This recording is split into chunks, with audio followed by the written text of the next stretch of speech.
2022 जनवरी के महीने से लेकर 2025 के जनवरी महीने तक इन 3 सालों में किसी इंडियन फास्ट बॉलर ने वनडे फॉर्मेट में जिसने सबसे ज्यादा मैचेस खेले वो मोहम्मद सिराज है। जिस इंडियन फास्ट बॉलर ने इन 3 सालों में सबसे ज्यादा ओवर्स किए वो मोहम्मद सिराज है। इन 3 सालों में जिस इंडियन बॉलर ने वनडे फॉर्मेट में जिसने सबसे ज्यादा विकेट्स लिए 2022 के जनवरी महीने से लेकर 2025 के जनवरी महीने तक इन 3 सालों में किसी इंडियन फास्ट बॉलर ने जिसने सबसे ज्यादा विकेट्स लिए वनडे फॉर्मेट में वो मोहम्मद सिराज है। इन 3 सालों में सबसे ज्यादा मेडन ओवर्स मोहम्मद सिराज ने किए और इन 3 सालों में किसी प्लेयर का किसी इंडियन बॉलर का जिसका सबसे बेहतरीन इकॉनमी रेट है आफ्टर जसप्रीत बुमराह वो मोहम्मद सिराज है। लेकिन उसके बाद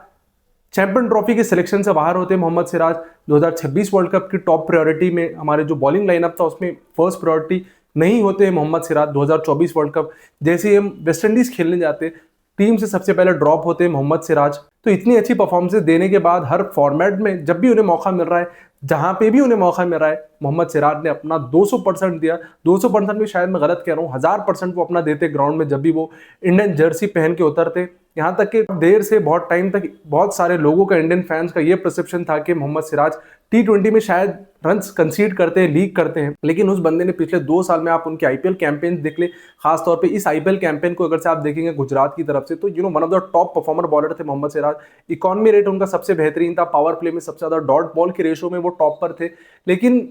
जसप्रीत बुमराह के बाद अगर से इंडियन फास्ट बॉलर्स में अगर से किसी ने सबसे ज्यादा पिछले 4-5 सालों में इंडिया को सर्व किया, सबसे ज्यादा परफॉर्मेंसेस दिखाई, तो वो मुझे लगता है कि मोहम्मद सिराज, लगता है बल्कि मोहम्मद सिराज ही है। और शुभमन गिल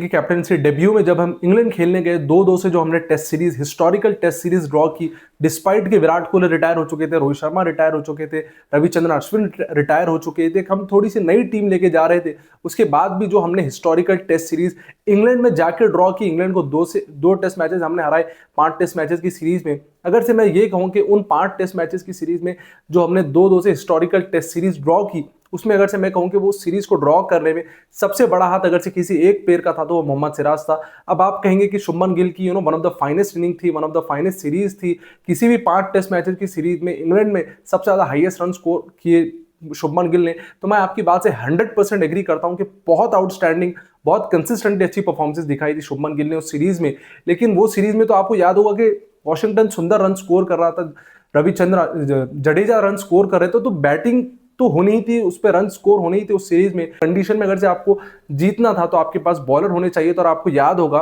कि उस सीरीज से पहले बुमराह जब कमबैक कर रहे थे इंडियन टीम में, तो बुमराह का पहले आपको याद होगा कि 3 टेस्ट मैचेस वो खेलने वाले थे और उन 3 टेस्ट मैचेस में से 2 टेस्ट मैच हम हारे थे जिसमें जसप्रीत बुमराह खेले थे, और 1 टेस्ट मैच जिसमें वो 3rd टेस्ट वो जो खेले थे उसमें वो ड्रॉ, वो जो टेस्ट मैच था वो ड्रॉ था। यानी जो बुमराह ने 3 टेस्ट मैचेस खेले उसमें से 1 मैच भी हमने नहीं जीता। अगर से इंडियन बॉलिंग लाइनअप का अगर से एक बॉलर जो इंडियन बॉलिंग लाइनअप को लेके चल रहा था उस टेस्ट सीरीज में वो मोहम्मद सिराज थे। हालांकि आकाशदीप की परफॉर्मेंस आपको थोड़ी बहुत देखने को मिली, प्रसिद्ध कृष्णा की थोड़ी बहुत परफॉर्मेंस देखने को मिली, लेकिन उस टेस्ट सीरीज को मेरे अकॉर्डिंग, जो मेरी क्रिकेटिंग सेंस है कि उस टेस्ट सीरीज को जो हमने ड्रॉ किया उसमें सबसे बड़ा हाथ था मोहम्मद सिराज। अब पिछले 1 हफ्ता पहले जब हमने इंग्लैंड के खिलाफ जो हमारी वनडे की सीरीज हुई, विराट कोहली थे, रोहित शर्मा थे, जसप्रीत बुमराह थे, 2-1 से हम वो टेस्ट जब वनडे सीरीज हारे, उससे पहले ये कहा जा रहा था कि हालांकि उससे पहले भी काफी मोहम्मद सिराज को रेस्ट दिया गया, उससे पहले की जो हमारे सीरीजेस थी, बायलैटरल सीरीजेस थी, उसमें भी मोहम्मद सिराज को रेस्ट दिया गया, लेकिन उस सीरीज में मोहम्मद सिराज को सेलेक्ट नहीं करना और ये एक्सक्यूज देना कि हम उन्हें रेस्ट दे रहे हैं, उनका जो वर्कलोड को मैनेज कर रहे हैं, मुझे लगता है कि इंग्लैंड के खिलाफ जो इतनी इंपॉर्टेंट सीरीज थी, हालांकि आज के टाइम में बायलैटरल सीरीज उतनी इंपॉर्टेंट नहीं है, लेकिन ये मद्देनजर रखते हुए कि हमने साउथ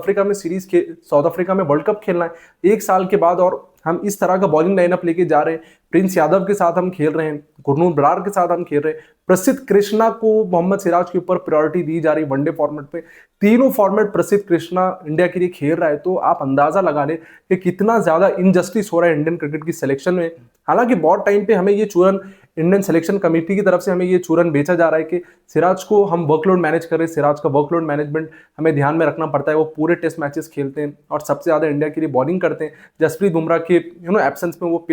पेस अटैक को लीड कर रहे होते हैं। लेकिन कितना हमने मोहम्मद सिराज को हमने कितना ज्यादा वर्कलोड मैनेजमेंट के बहाने हमें कितना ज्यादा उन्हें आराम देना है। लेकिन 2027 वर्ल्ड कप के लिए क्योंकि पिछले कई वनडे सीरीज में, T20 सीरीज में व्हाइट बॉल में उन्हें कंसिडर नहीं किया जा रहा। रोहित शर्मा ने, आपको याद होगा 2025 चैंपियन ट्रॉफी के जब स्क्वाड को जब अनाउंस किया था प्रेस कॉन्फ्रेंस में, तो उन्होंने कहा था कि हम एक दोनों मोहम्मद सिराज शायद ओल्ड बॉल से उतने अच्छे नहीं है, इस वजह से शायद उनको ड्रॉप किया जा रहा है। तो मुझे अभी भी ये रीज़न लगता है कि उनको सेलेक्ट नहीं करने के पीछे शायद ओल्ड बॉल जो मोहम्मद सिराज नहीं कर पाते, वो शायद एक वन ऑफ द रीज़न बताया जाता है हमेशा से सिलेक्शन कमेटी की तरफ से। लेकिन मुझे लगता है कि ओल्ड बॉल भी जब भी उन्हें दिया गया, 2023 का वर्ल्ड कप आप देख ले, 2023 का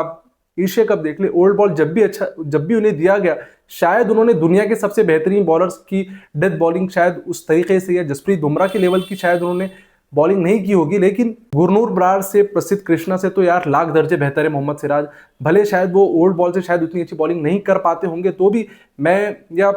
इंडियन फैन जितने आप लाखों लोगों से पूछ ले, आप कमेंट सेक्शन में ये भी बता सकते हैं कि अगर से मुझे सेलेक्ट करना हो, अगर से मैं इंडियन टीम का अगर से सिलेक्टर हूँ, सिलेक्शन कमेटी का अगर से मैं हिस्सा हूँ, तो मैं अगर से मुझे 100 बार इंडियन टीम को अगर से सेलेक्ट करने की अगर से मुझे अपॉर्चुनिटी मिल रही है, तो मैं प्रसिद्ध कृष्णा के ऊपर, प्रिंस यादव के ऊपर, गुरनूर बरार के ऊपर मैं हमेशा मोहम्मद सिराज को, क्योंकि अब बहुत सारे लोग और जो इंडियन सिलेक्शन कमेटी का जो माइंडसेट होता है, गौतम गंभीर का जो माइंडसेट होता है कि हमें नंबर 8-9 तक बैटिंग चाहिए, तो मोहम्मद सिराज तो बैटिंग भी करता है। अगर से आपको मैं वही 2-2 से जो हमने इंग्लैंड में जो टेस्ट सीरीज ड्रॉ की, उसकी अगर से मैं आपको एग्जांपल दूं, तो आपको याद होगा, आई थिंक तीसरा या चौथा टेस्ट मैच था जहां पे मोहम्मद सिराज की आखिरी विकेट जब वो बोल्ड हुए, शोएब बशीर की बॉल पे बॉल पीछे से जाके लग गई। और मैं जब से क्रिकेट देख रहा हूँ कि मैंने